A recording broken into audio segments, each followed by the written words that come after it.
President Trump is openly directing the Justice Department to go after his political adversaries. In recent days, Trump singled out a New York State official, also a California senator, and a former FBI director as targets for prosecution. That is adding to a sense of unease inside the department, as NPR's Carrie Johnson has been fighting as she tracks this story. Hi, Carrie. Hey there. What does President Trump seem to want here? The president posted on social media that he wants to see justice served. He wrote, quote, "We can't delay any longer. It's killing our reputation and credibility." And he mentioned former FBI Director Jim Comey, New York Attorney General Tish James, and Adam Schiff, the Democratic senator from California, all of them prominent Trump critics. Yeah. Trump posted a day after the top prosecutor in Virginia left his job under pressure. That federal prosecutor concluded he would not pursue criminal charges that Trump had wanted against Tish James. So Trump's installed a new lawyer, Lindsay Halligan. She has no experience as a prosecutor. Most recently, Trump asked her to remove what he calls improper ideology from the Smithsonian museums. How are these demands going down at the Justice Department? Not so well. Traditionally, the DOJ has operated with a measure of independence from the White House. That is not happening now, and people inside justice are afraid. Stacey Young used to work there. Now she runs a group to help Department of Justice employees called Justice Connection. This Attorney General sent a memo on day one that made it clear that Justice Department lawyers were the president's lawyers.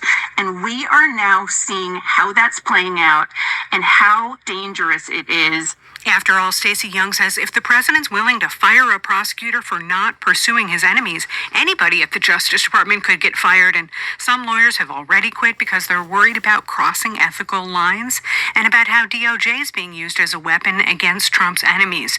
But at the White House today, the press secretary Caroline Leavitt said Trump was understandably frustrated with lawmakers and state officials who had investigated him. She said, "We're not going to tolerate gaslighting from anyone in the media or anyone on the other side who's trying to say that it's the president who's weaponizing the DOJ. I'm thinking, Carrie, about the history here. This is not the first time the Justice Department has found itself in a hard place. Is this different? Well, yeah, it is, I think. Certainly in the Nixon years, public servants at DOJ really felt a squeeze between what President Nixon wanted and what the law required. But even Nixon was not so clear and open about what he wanted to happen like Trump is now. I reached out to Professor Stephen Salzberg at George Washington University Law School for his take. I think the president's announcement about what he wants his Department of Justice to do is so out of line with our history of promoting equal justice under law.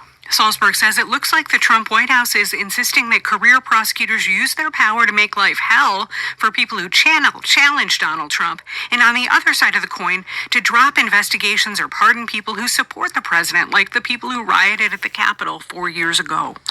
Briefly, Carrie, what are the remaining outside checks on the Justice Department? Now, there are grand juries and judges. We've seen some of them check the DOJ in terms of the federal occupation here in D.C. the last few months.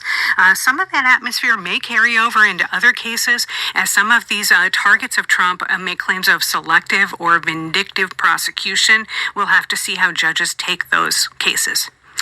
NPR's Carrie Johnson, thank you. Thanks for having me.